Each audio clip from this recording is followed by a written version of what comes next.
ठीक है। ये यहाँ पर डिपोलराइजेशन हो रहा है। डिपोलराइजेशन कहाँ तक होगा बेटा, ये आपके +30 to 40 तक वैल्यू जाएगी। फिर उसके बाद क्या होगा, जब हम पीक पर पहुंच रहे हैं तो पीक पर क्या हो रहा है बेटा, एक्शन पोटेंशियल हम इसको कहना शुरू कर देते हैं। क्या बोलते हैं इसको, हम एक्शन पोटेंशियल कहना शुरू कर देते हैं। उसके बाद हम इस ग्राफ को नीचे की तरफ लाएंगे और ये आपका कहलाएगा रीपोलराइजेशन। ठीक है, क्या कहलाएगा भाई, ये कहलाएगा रीपोलराइजेशन। देखिए ये रीपोलराइजेशन स्टार्ट हुआ।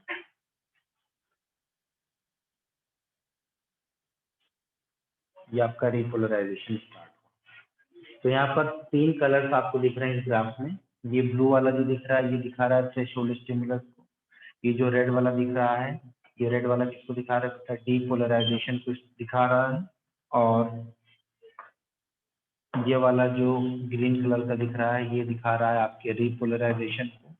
और ये दिखा रहा है आपका रिफ्रैक्टरी पीरियड, या आप कह सकते हैं ये रिप्रेजेंट कर रहा है हाइपर पोलराइजेशन को, दिखा रहा है हाइपर पोलराइजेशन, ये रिप्रेजेंट कर रहा है हाइपर पोलराइजेशन। 4 मेन इवेंट्स हैं आपके। ठीक है, तो पहला क्या है आपका, पहला है आपका रेस्टिंग पोटेंशियल जो पोलराइज स्टेज में है। ठीक है, शुरू में लिखेंगे आप नंबर 1। आपको मैंने जो वो दिया है, नोट्स दिया है आपको, यहाँ पर बच्चे बैठे तो उनको नोट्स मिला है, जो ऑनलाइन क्लास है उनको नोट्स नहीं मिला है। ठीक है, वो कभी अगर आएंगे कोचिंग तो बच्चों से ले लेंगे। तो पहले में हमने बताया कि बेटा resting potential is maintained by sodium potassium pump and permeable for potassium ion by the diffusion. ठीक है, ये होता है। दूसरा मैंने बताया sodium gate start opening and some sodium ion enters into the axon and potassium gates are closed. Third position पर क्या होता है, थर्ड पॉइंट पर many sodium gates open and more sodium and influx potassium gates are closed. तब हम यहाँ पर क्या कहते हैं बेटा, एक्शन पोटेंशियल जनरेट हो चुका है। ठीक है, नंबर 4 में क्या होता है, sodium gates close potassium gates open more potassium outflux और इनफ्लक्स। ठीक है, ये 4 इवेंट्स आपके होते हैं। और इसके बाद आप समझिए मैंने आपको क्या बताया था, सोडियम पोटेशियम एटीपीएस पंप में क्या होता है, सोडियम पोटेशियम एटीपीएस पंप में बेसिकली हमने बताया था कि ये जो आपका है एक्सॉन मेम्ब्रेन है, या एक्सॉन का जो प्लाज्मा मेम्ब्रेन जिसको हम एक्सोडेमा कहते हैं, यहाँ पर एक चैनल प्रोटीन होती है। उस चैनल प्रोटीन को हम बोलते हैं सोडियम पोटेशियम एटीपीएस पंप। क्या बोलते हैं, सोडियम पोटेशियम एटीपीएस पंप। इस सोडियम पोटेशियम एटीपीएस पंप से मैंने क्या बताया था, यहाँ से अंदर की तरफ से 3 सोडियम आयन क्या होते हैं बेटा, बाहर की तरफ जाते हैं, और 2 पोटेशियम आयन जो है वो अंदर की तरफ आते हैं। ठीक है, ये 2 पोटेशियम आयन अंदर की तरफ आते हैं। और इस पूरे के पूरे इवेंट में, इस पूरे इवेंट में सबसे अच्छी बात क्या देखने को मिलती है, देखने को ये मिलती है कि यहाँ पर हमें एक्सपेंडिचर ऑफ एनर्जी होती है, और वो किस फॉर्म में होती है, वो एटीपी के फॉर्म में। एटीपी एनर्जी यहाँ पर खर्च होती है, इसीलिए हम क्या बोलते हैं इसको, हम sodium potassium ATPase pump, sodium potassium ATPase pump, sodium potassium ATPase pump. देखिए यहाँ पर मेनली 4 इवेंट हो रहे हैं। पहला इवेंट क्या था बेटा, रेस्टिंग पोटेंशियल था। रेस्टिंग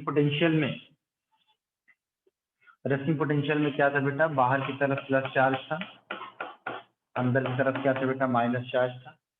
उसके बाद कौन सा आया भाई, उसके बाद आपका आया दूसरा डिपोलराइजेशन वाला आया। डिपोलराइजेशन में क्या था, सोडियम आयन अंदर की तरफ जाना शुरू कर दिए थे, तो बाहर की तरफ निगेटिव चार्ज आ गया और अंदर की तरफ क्या आ गया भाई, पॉजिटिव चार्ज आ गया। इस टाइम पर मैंने बताया सोडियम गेट्स जो होता है वो स्टार्ट हो चुका है, ओपनिंग इसकी स्टार्ट हो गई, ढेर सारा सोडियम आयन प्लाज्मा मेम्ब्रेन के अंदर जाना शुरू कर देगा, जिसकी वजह से इनसाइड क्या होगा, पॉजिटिव आयन डेवलप हो जाएंगे, पॉजिटिव चार्ज डेवलप हो जाएगा। बाहर की तरफ क्या हो जाएगा, as compare to inner side बाहर की तरफ निगेटिव चार्ज डेवलप हो जाएगा। ठीक है, उसके बाद क्या बताया थर्ड वाले में, थर्ड वाले में जब डिपोलराइजेशन की तरफ हम पहुंच जाते हैं यहाँ पर, तो सोडियम चैनल क्या होता है बेटा, बंद हो जाता है, पोटेशियम चैनल क्या हो जाता है, अब ओपन होना शुरू हो जाता है। ठीक है, तो इसमें क्या होगा, मेनी सोडियम गेट। अच्छा, ये तमाम बातें हो गई। आखिरी वाला जो ग्राफ है आपका, जो मेन क्वेश्चन, ये जो हमने बताया आपको, ये जो हमने दिया है ये वाला कहाँ है, मैं इसको ग्रुप में सेंड कर दूंगा अभी आपको, जो बच्चे नहीं पाए हैं उनको सेंड कर दूंगा। तो पहले से ये बना लो, ये सब बना लिए हैं क्यों भाई? रमा, ममता, मोहिनी, गौरांगी, नेहा, सब लोगों ने बना लिया इसको?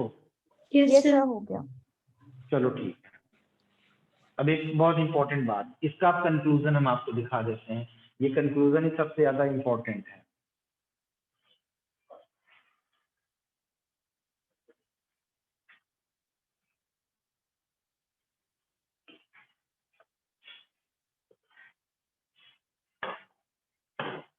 ये कंक्लूजन बहुत इंपॉर्टेंट है।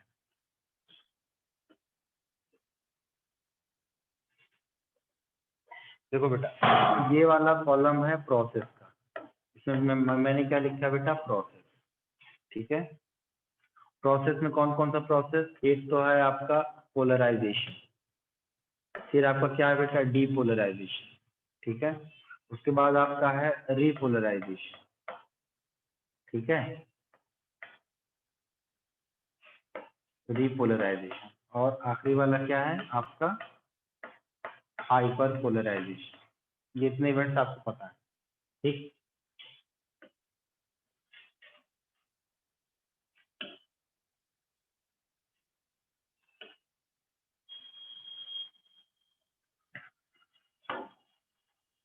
कितने गेटेड चैनल है, अलग अलग टाइप के गेटेड चैनल यहाँ पर है। ठीक है, पेचो डिफ्यूजन होता है, सोडियम वोल्टेज गेटेड चैनल है, पोटेशियम वोल्टेज गेटेड चैनल है, पोटेंशियल वैल्यू क्या होता है, और inside the charge after event, inside the charge after event. ये कुछ कॉलम्स हमारे हैं। कितने कॉलम भाई अब बताइए, 1 2 3 4 5 6। तो ये आपका हो गया 1, ये आपका हो गया 2, ये आपका हो गया 3, ये आपका 4, ये आपका 5 और 6। ठीक है ना, कंप्लीट। इस वाले कॉलम में मैंने क्या लिखा है बताइए, फटाफट बताइए। Sodium potassium pump, sodium potassium pump. ठीक है, दूसरे वाले कॉलम में क्या लिखा है हमने, पैसिव डिफ्यूजन, जो लीकी चैनल के थ्रू हो रहा है। ठीक है, और तीसरे कॉलम में सोडियम वोल्टेज गेटेड चैनल, और इसमें पोटेशियम वोल्टेज गेटेड चैनल, और फिर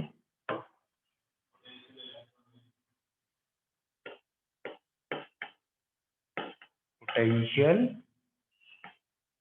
क्या बोला आपने,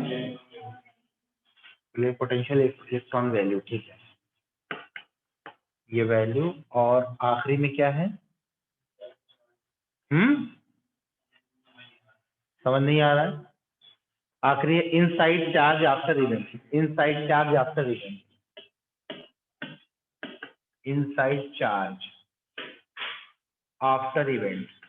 मतलब क्या हुआ कि ये जो इवेंट हो रहा है पोलराइजेशन के बाद, ये जो इवेंट है, ये फंक्शन है आपका, ये शादी वाला फंक्शन। ठीक है ना, अरे घर पे से रेसिव पोटेंशियल था, फिर बारात निकली, फिर बारात में नाचे, फिर कुछ बाराती वापस आए, फिर वापस से बारात, है ना। तो पोलराइजेशन वाली स्टेज में, मतलब ये सारी इवेंट्स के बाद आपके इनसाइड का चार्ज, यानी कि इलेक्ट्रॉन के अंदर वाला चार्ज क्या होगा। ठीक है, ना किधर देखो, तो पोलराइजेशन में क्या हो रहा है भाई, पोलराइजेशन में सोडियम पोटेशियम पंप जो होते हैं वो आपके ओपन होते हैं, पेसो डिफ्यूजन आपका होता है। ठीक है, sodium voltage gated channel close होते हैं, पोटेशियम वोल्टेज गेटेड चैनल ये भी क्लोज होते हैं। ठीक है, पोटेंशियल वैल्यू कितनी होती है, रेस्टिंग मेम्ब्रेन पोटेंशियल जो होता है RMP, RMP stand for the resting membrane potential. ये रेस्टिंग मेम्ब्रेन पोटेंशियल जो है इसकी वैल्यू होती है -60 से लेकर के -85 मिलीवोल्ट के बीच में, ठीक है। इनसाइड द चार्ज क्या होता है भाई, इनसाइड द चार्ज यहाँ पर निगेटिव चार्ज होता है। पोलराइजेशन वाले स्टेज पर आप देखोगे इनसाइड द चार्ज क्या है, निगेटिव चार्ज है। उसके बाद आपका आता है डिपोलराइजेशन में। डिपोलराइजेशन में सोडियम पोटेशियम एटीपीएस क्या होता है बेटा, बंद हो जाता है, प्रेशर डिफ्यूजन आपका होता रहता है, सोडियम वोल्टेज गेटेड चैनल आपके ओपन होते हैं, potassium voltage gated channel close होते हैं। पोटेंशियल वैल्यू कितनी होती है, पोटेंशियल वैल्यू +30 से लेकर के +45 मिली वोल्ट के बीच में वेरी करती है। इनसाइड द चार्ज कैसा हो जाता है भाई, इनसाइड द चार्ज आपका पॉजिटिव हो जाता है। इसके बाद आप देखिए इधर रिपोलराइजेशन में क्या होता है, रिपोलराइजेशन में सोडियम पोटेशियम पंप आपका ओपन हो जाता है, पैसिव डिफ्यूजन हमेशा चलता रहेगा, सोडियम वोल्टेज गेटेड चैनल आपके बंद हो जाएंगे, पोटेशियम वोल्टेज गेटेड आपका जो है ओपन होगा। पोटेंशियल वैल्यू जो होगी ये वापस से अपनी नॉर्मल कंडीशन में आने की कोशिश करेगी, इसकी वैल्यू कितनी हो जाएगी, -70 मिलीवोल्ट हो जाएगी। और इनसाइड द चार्ज अब यहाँ पर कैसा हो जाएगा बेटा, माइनस हो जाएगा। आखिरी इवेंट में आते हैं हम हाइपर पोलराइजेशन में। हाइपर पोलराइजेशन में सोडियम पोटेशियम पंप आपका ओपन ही रहेगा, पैसिव डिफ्यूजन आपका होता रहेगा, sodium voltage gated channel close रहेगा, पोटेशियम वोल्टेज गेटेड चैनल क्योंकि ये धीरे धीरे बंद होता है इसलिए ओपन रहेगा, और इसकी वैल्यू जो होती है वो -85 मिलीवोल्ट तक आपको पहुंचेगी, और यहाँ पर जो चार्ज होगा वो माइनस नहीं होगा। इस इवेंट को मैं समझाने की कोशिश करता हूँ। ये जो हाइपर पोलराइजेशन वाला है -85, इधर देखिए आप, यहाँ पर देखिए ये काफी नीचे तक जाता है। रिपोलराइजेशन से समझाइए। हाँ रिपोलराइजेशन से। अच्छा लिख लो पहले।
हो गया सबका?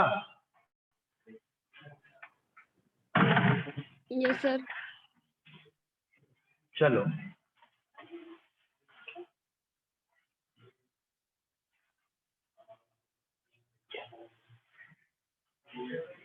चलिए आगे की बात है आपकी।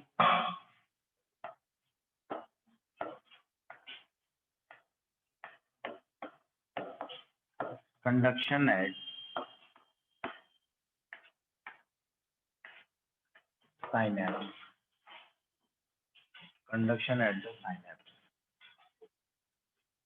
क्लास खत्म होने के बाद आपको एक एनिमेटेड वीडियो हम दिखाएंगे, बढ़िया सा, मजा आ जाएगा। ठीक, कंडक्शन एट द साइनैप्स, ठीक है। तो ये कैसा साइनैप्स है बेटा, केमिकल साइनैप्स है। अच्छा एक चीज और समझ लीजिए कि कंडक्शन स्पीड की अगर हम बात करेंगे तो सबसे ज्यादा कंडक्शन स्पीड किसमें रहेगी, माइलिनेटेड शीट्स में या नॉन माइलिनेटेड शीट में? ठीक है, माइलिनेटेड में। एक पॉइंट लिखिएगा, conduction speed is depend on, इसको लिखने से पहले conduction speed is depend on number 1 directionally proportional to thickness और diameter of fibre,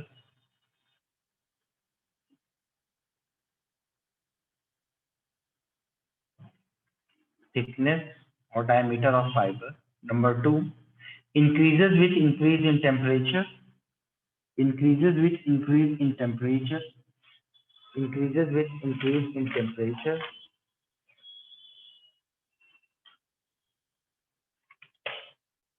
Temperature and fast in myelinated fibers.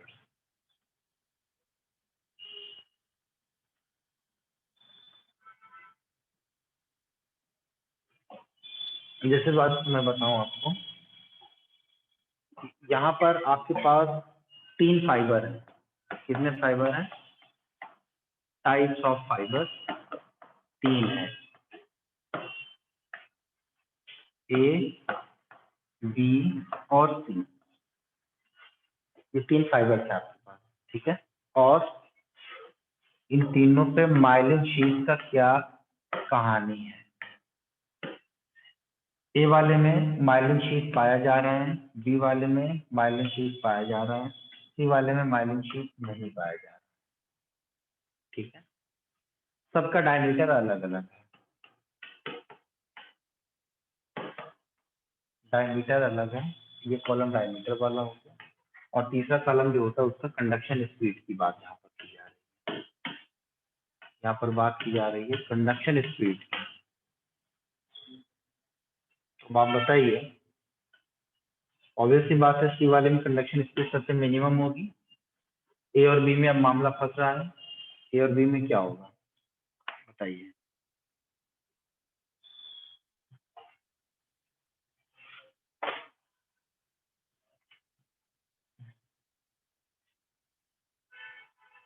Directionally proportional का मतलब क्या होता है? स्पीड भी क्या होगा? बढ़े, ठीक है। तो ए वाले का जो डायमीटर है बेटा, ए वाले का डायमीटर है वो लिख लीजिएगा, उसका डायमीटर है 4 to 12 माइक्रोमीटर। ये आपको समझाने के लिए बता रहे हैं, 4 to 12 माइक्रोमीटर। और डी वाले का जो डायमीटर है वो है 2 to 4 माइक्रोमीटर, 2 to 4 माइक्रोमीटर। और सी वाले का जो डायमीटर है वो है less than 2 micrometre, less than 2 micrometre. अब आपसे अगर कंडक्शन स्पीड की बात अब पूछेगा तो आप सब बोलोगे सबसे ज्यादा स्पीड ए में होगी, फिर उससे कम बी में होगी और सबसे कम सी में होगी, ठीक है ना। तो मान लेते हैं कि ए वाले में कंडक्शन स्पीड कितनी है? 120 मिली सेकेंड, ठीक है। बी वाली की जो कंडक्शन स्पीड है वो कितनी है? 18, और इसकी 1। अब आप इस बात को समझ जाइए। अच्छा, टेम्परेचर बढ़ाएंगे तो हमारा कंडक्शन स्पीड भी क्या होगा? बढ़ेगा, ठीक है। तो अब हम जो बात करने जा रहे हैं बेटा वो है हमारा conduction at the sinus. Conduction at the sinus की डिस्कवरी हेनरी डेल ने की थी 1936 में। डिस्कवरी का मतलब हमें पता चला था कि ये ऐसा होता है, हालांकि होता तो उससे पहले भी था, है ना? Yes sir. कि नहीं होता था? होता था, हमें बाद में पता चला, है ना। इंडिया पहले से ही मौजूद था, लेकिन उसको खोजने के लिए लोग कहाँ से आए? कौन इंडिया की खोज किसने की थी? कोलंबस ने। और वास्को डी गामा निकला था इंडिया की खोज करने के लिए, और पहुंच गया कहाँ? अमेरिका पहुंच गया।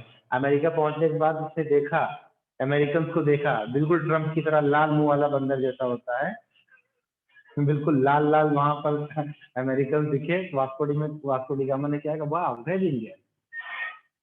क्या कहा उसने? Red India. वो तो खोज में निकला था ना, इंडिया की खोज में निकला था, पहुंच गया अमेरिका। तो उसी ने नाम दिया है ना वास्को डी गामा ने, रेड इंडिया। लाल लाल से इसलिए इंडिया की खोज में निकला था, दिमाग में तो इंडिया घूम रहा था उसके। उसने अमेरिकन को देखा, रेड रेड दिखाई पड़े, बिल्कुल एकदम टमाटर की तरह। उसने कहा वाह, रेड इंडियन। इसलिए नाम पड़ा, वास्को डी गामा ने दिया था रेड इंडिया। तो हेनरी डेल ने 1936 में ये इस पे जो है कंडक्शन एट द साइनेप्स की खोज की थी। तो conduction at the synapse it is a special type of chemical synapse हम कह सकते हैं, या इसको हम क्या बोलते हैं? लीजेंड गेटेड चैनल के थ्रू ये काम करेगा। तो ये हमारी बात होगी बेटा conduction at the synapse, conduction at the synapse. अब आप लोग क्या करिए, आज जा करके घर पे दोबारा से अपनी एनसीईआरटी को पढ़िए। If you face any problem you may ask any time, ठीक है। आजकल हर एक तुम्हारी पढ़ाई कम हो रही है,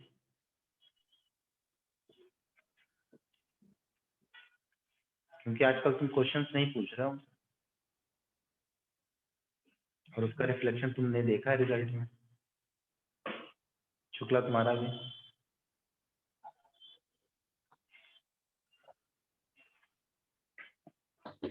तो सबसे पहले हम लोग लिखेंगे, ये हमारा क्या है बेटा, केमिकल साइनेप्स है। ये हमारा केमिकल साइनेप्स है, ठीक है। केमिकल साइनेप्स का हम डायग्राम बना लेंगे। यह है हमारा एक्सॉन टर्मिनल, देखो इधर।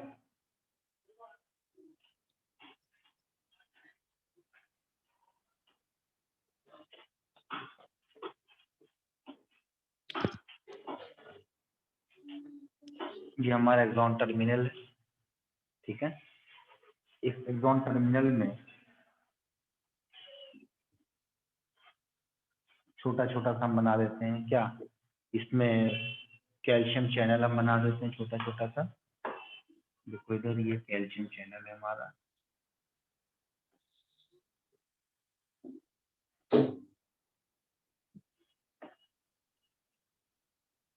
ये हमारा कैल्शियम चैनल है। इस एक्सॉन के अंदर ये जो साइनेप्टिक नॉब है, इसके अंदर आपको दिखाई पड़ेगा वेसाइकल। इस वेसाइकल के अंदर क्या मौजूद है बेटा, न्यूरोट्रांसमीटर मौजूद है, ठीक है। इसी को हम बोलते हैं न्यूरोट्रांसमीटर कंटेनिंग वेसाइकल। इसमें क्या मौजूद है, न्यूरोट्रांसमीटर मौजूद है, ठीक।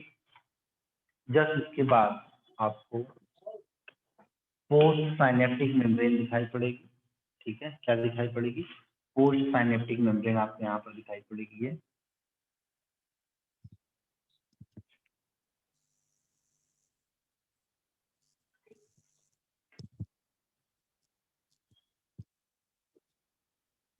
ये दिख रहा है आपको पोस्ट साइनेप्टिक मेम्ब्रेन। इस पोस्ट साइनेप्टिक मेम्ब्रेन पे मौजूद होगा आपका रिसेप्टर मॉलिक्यूल।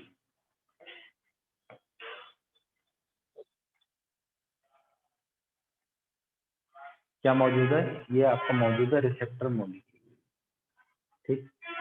और ये पर्टिकुलर एरिया जो आपको दिख रहा है यहाँ पे, ये इसको हम बोलते हैं synaptic cleft.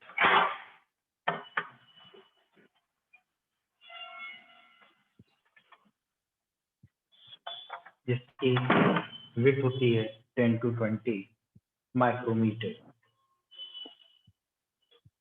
So this is known as the synaptic cleft.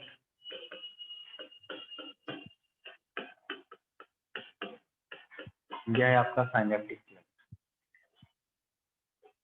इसकी लेंथ होती है 10 to 20 माइक्रोमीटर। बात समझ में आई। और ये डायरेक्शन ऑफ इम्पल्स है, ये डायरेक्शन ऑफ स्टिमुलस है। ये है क्या आपका डायरेक्शन ऑफ स्टिमुलस। ये है बेटा आपका डायरेक्शन ऑफ स्टिमुलस, ठीक। ये आपका है neurotransmitter containing vesicle. Neurotransmitter containing vesicle, ये मेम्ब्रेन जो दिख रही है इसको हम बोलते हैं pre synaptic membrane. This is the pre synaptic membrane. ये जो दिख रहा है इसको हम बोलते हैं पोस्ट साइनेप्टिक मेम्ब्रेन, ठीक। और ये जो दिख रहा है ये क्या बेटा, ये है आपका calcium channel.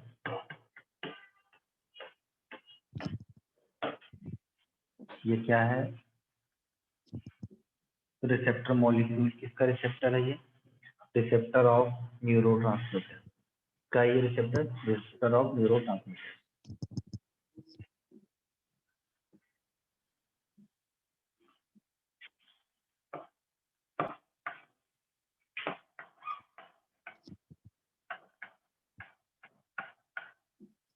Receptor of neurotransmitter, जल्दी से बना इसको फटाफट।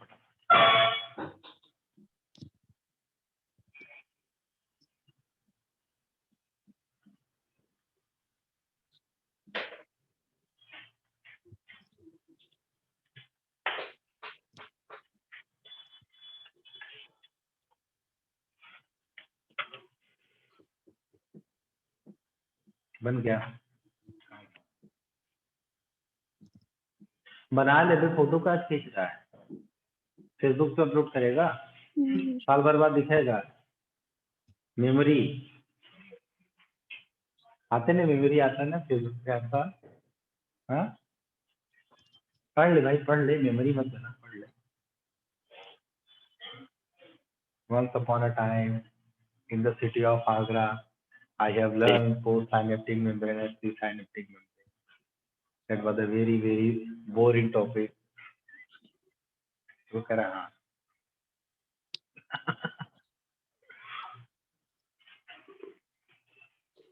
चलिए, ये जो न्यूरोट्रांसमीटर्स हमारे होते हैं बेसिकली, स्पेशली क्या होते हैं बेटा, नॉर्मली हम इसको मानते हैं कि ये हमारा एसिटिल कोलिन है, ठीक है। तो यहाँ पर आपने देखा होगा, पढ़ा होगा, एक आपका होता है एक्साइटेटरी पोस्ट साइनेप्टिक पोटेंशियल और एक आपका होता है इनहिबिटरी पोस्ट साइनेप्टिक पोटेंशियल। नाम सुना है, सुना है नाम, सुना है। तो पहले आप देखिएगा एक्साइटेटरी पोस्ट साइनेप्टिक पोटेंशियल के बारे में। नंबर 1 है, एक लाइन की बात है, एक्साइटेटरी पोस्ट साइनेप्टिक पोटेंशियल,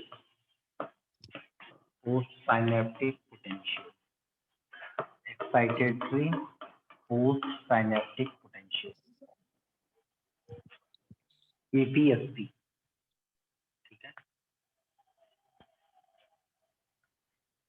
अगर न्यूरोट्रांसमीटर ध्यान में सुनो, अगर न्यूरोट्रांसमीटर पोस्ट साइनेप्टिक मेम्ब्रेन पर सोडियम चैनल को ओपन करे, क्या कहा हमने, अगर न्यूरोट्रांसमीटर पोस्ट साइनेप्टिक मेम्ब्रेन पर, यानी कि यहाँ पर सोडियम चैनल को ओपन करे, तो वो आपका क्या कहलाएगा, एक्साइटेड। और अगर पोटेशियम चैनल को ओपन करे तो बताइए क्या कहलाएगा, इनहिबिटरी कहलाएगा, ठीक है। बहुत छोटा सा डिफरेंस लिख लीजिएगा। If neurotransmitter as post synaptic membrane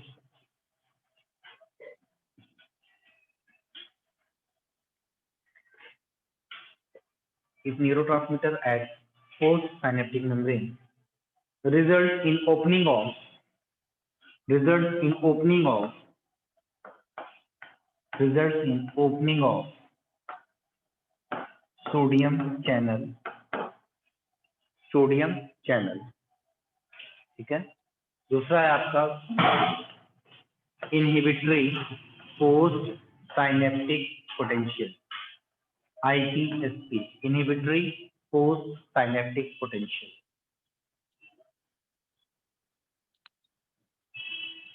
यहाँ पर क्या लिखेंगे हम,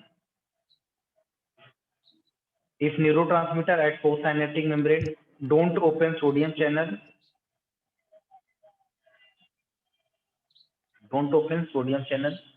and leads to opening of potassium channel, ठीक है।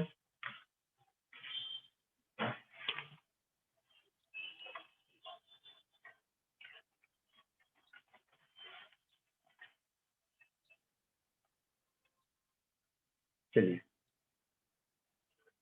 कैसे नर्व इंपल्स यहाँ से जो है जा रहा है। सवाल आपसे आता है कि सर एक बात बताइए कि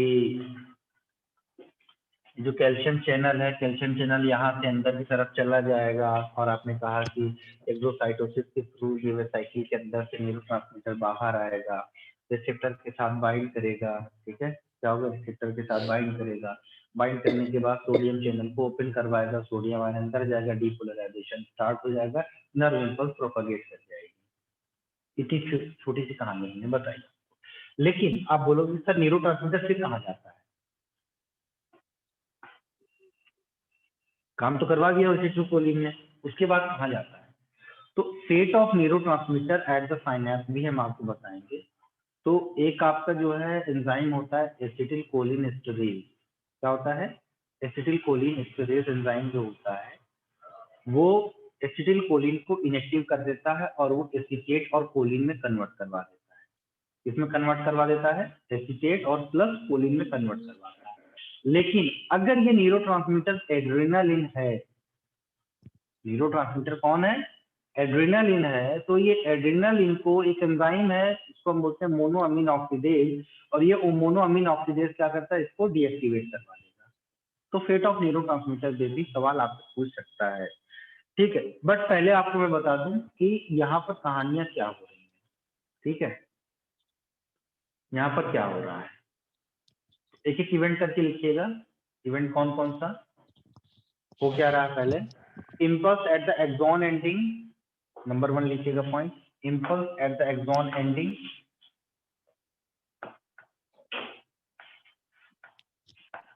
impulse at the axon ending, मतलब यहाँ पर एक्सॉन की एंडिंग तो यही है ना, कि नहीं? Yes sir. तो भाई ने एक्सॉन की एंडिंग ये है ना, तो मत रहो, impulse at the axon ending आया, ठीक है। फिर क्या होगा? अब कैल्शियम चैनल ओपन होगा और बाहर से जो कैल्शियम आयन है ये इसके अंदर से एंटर करेगा, यहाँ से एंटर करेगा कैल्शियम आयन। तो दूसरे पॉइंट पर हम क्या लिख सकते हैं कि calcium channel of pre synaptic membrane gate open. क्या लिखा हमने? Calcium channel at pre synaptic membrane, at pre synaptic membrane gate open, यहाँ पर ये ओपन हो जाएगा। जब ओपन होगा तो कैल्शियम आयन अब बहुत तेजी से अंदर जाएगा। गेट ओपन होगा तो भाई जो आदमी बाहर है वो अंदर जाएगा। देन क्या होगा? Influx of calcium ion, influx of calcium ion, ठीक है। After this calcium ion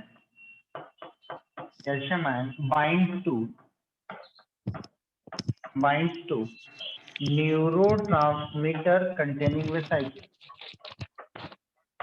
neurotransmitter containing vesicle। भैया शोर मत करो, बंद कर दो माइक यार ममता।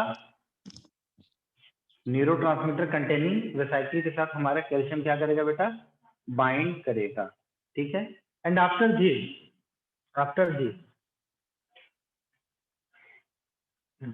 neurotransmitter या वेसाइकिल शो एक्सोसाइटोसिस,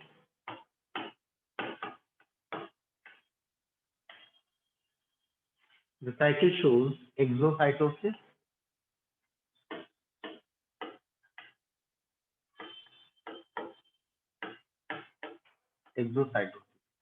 जब एक्सोसाइटोसिस होगा तो न्यूरोट्रांसमीटर वहां से रिलीज करेगा और रिलीज करने के बाद जाकर के बाइंड कर जाएगा किसके साथ? पोस्ट साइनेप्टिक मेम्ब्रेन पर जो रिसेप्टर मौजूद है उसके साथ जाकर के बाइंड कर जाएगा, ठीक है। तो क्या लिखेंगे? Neurotransmitter bind to receptor at post synaptic membrane, at post synaptic membrane, ठीक है। जब पोस्ट साइनेप्टिक मेम्ब्रेन पर जाकर के बाइंड करेगा देन उसके बाद क्या होगा? Sodium channel of post synaptic membrane gates open. then sodium channels of postsynaptic membrane gets open. अब जब ऑब्वियस सी बात है, जब सोडियम चैनल ओपन हो जाएगा तो ढेर सारा सोडियम आयन क्या होगा बेटा, अंदर जाएगा, डीपोलराइजेशन होगा और इंपल्स क्या करेगा, प्रोपगेट करना शुरू कर देगा एक्शन पोटेंशियल होने के बाद। ठीक है, तो यहाँ पर क्या होगा भाई, बताइए आप क्या होगा, सोडियम चैनल ओपन हो गया तो यहाँ पर हो जाएगा डीपोलराइजेशन। तो ये इतनी छोटी सी कहानी थी। तो कंडक्शन एट द साइनैप्स इस तरीके से होता है, लेकिन आपको अभी मैं बताता हूँ फेट ऑफ न्यूरोट्रांसमीटर क्या है, क्योंकि जब भी कभी हम न्यूरोट्रांसमीटर की बात करेंगे तो ये हमारा न्यूरोट्रांसमीटर है, न्यूरोट्रांसमीटर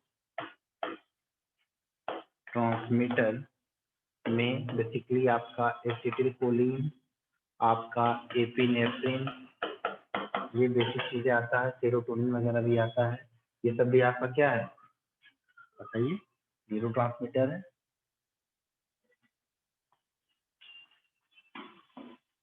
देखो इसको, हो गया ये। अगला है आपका fate of neurotransmitter at the synapse. Synapse के ऊपर न्यूरोट्रांसमीटर का जो भविष्य है वो क्या होता है भाई, हाँ, ग्लूटामाइन अमाइनो डोपामाइन ये आता है, इनहिबिटरी की तरह काम करता है, किसके लिए, प्रोलैक्टिन के लिए, प्रोलैक्टिन के इनहिबिटरी की तरह काम करता है। आगे बताएंगे डोपामाइन का हमारे नर्वस सिस्टम पर और क्या क्या इफेक्ट पड़ता है, सब्सटेंशियल नाइट्रा क्या होता है, सब बताएंगे। तो ये चीज समझ में आ गई आपको पूरी तरीके से, आगे क्लियर। सर वेसिकल्स और एक्सोसाइटोसिस का मतलब, हाँ, ये समस्या वाली बात है। एक्सो मतलब बाहर, साइटोसिस का मतलब, साइटो मतलब साइटोप्लाज्म साइटो मतलब सेल, से, साइटो मतलब सेल होता है ना। तो ये जो वेसाइकिल है, इसके अंदर का जो न्यूरोट्रांसमीटर है, जब कैल्शियम आयन इस वेसाइकिल के साथ बाइंड करता है, तब इसकी जो वेसाइकिल की जो प्लाज्मा मेम्ब्रेन है वो क्या हो जाती है, परमीबल हो जाती है, और यहाँ का इसके अंदर का जो न्यूरोट्रांसमीटर है वो जो है बाहर आ जाएगा। इसलिए बाहर आएगा क्योंकि अब इसके अंदर एक्सोसाइटोसिस हो रही है। एक्सो का मतलब बाहर होना, किसी चीज का अंदर से बाहर निकलना एक्सोसाइटोसिस होता है, किसी चीज का बाहर से अंदर लेना वो एंडोसाइटोसिस होता है।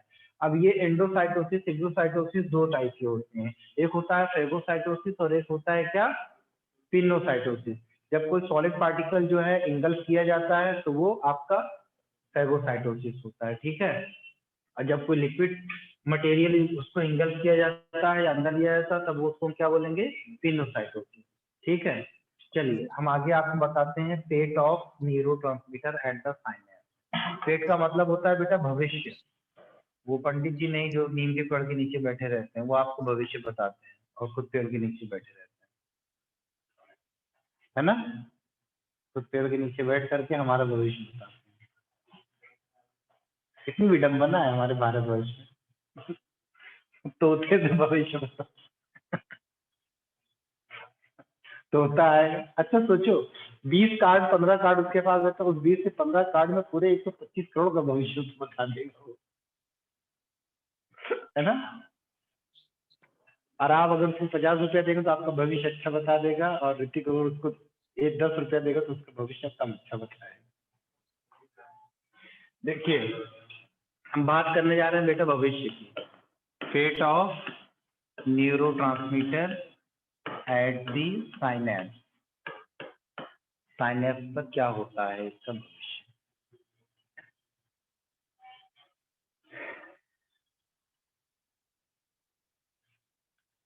पॉइंट लिखिएगा, after excitation, after excitation,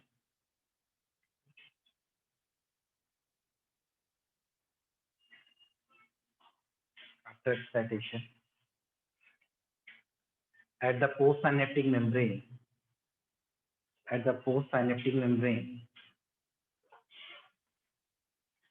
neurotransmitters get degenerated.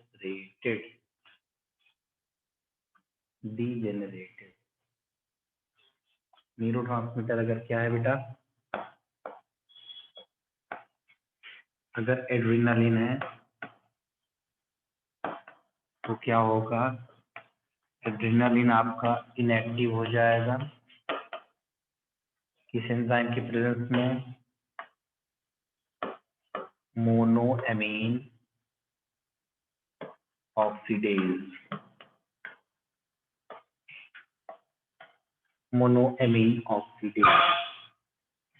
और अगर न्यूरोट्रांसमीटर आपका क्या है, एसिटिलकोलिन है तो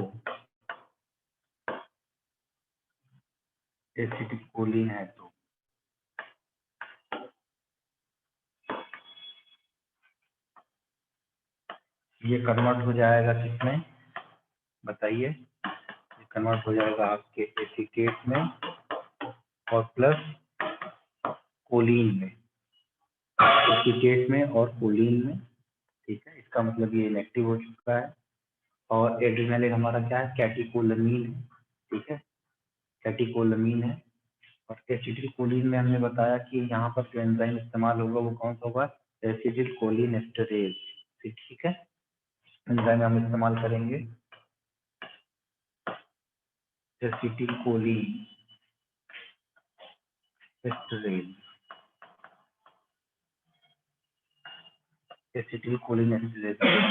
ठीक है। तो ये तो इसका भविष्य हो गया, इसका जो है क्या हो गया बेटा, पेट हो गया कि क्या होता है न्यूरोट्रांसमीटर। ठीक है,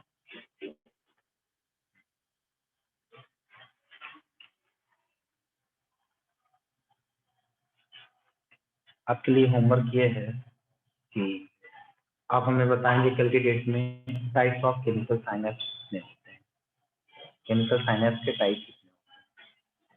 आपका होमवर्क है केमिकल साइनेप्स के टाइप। ठीक है, केमिकल साइनेप्स के types of chemical synapse, types of chemical synapse. ठीक है, तो ये बात है आपका। तो कल की क्लास में हम लोग पढ़ेंगे डायरेक्टली ब्रेन पढ़ेंगे। क्या पढ़ेंगे, ब्रेन पढ़ेंगे, nervous system, central nervous system, brain के मैनेजेस के बारे में पढ़ेंगे। हाँ, अब हमारी क्लास खत्म हो गई है, अब हम लोग डिसाइड कर सकते हैं कि हमारा आने वाला जो टेस्ट सिलेबस है वो क्या होगा।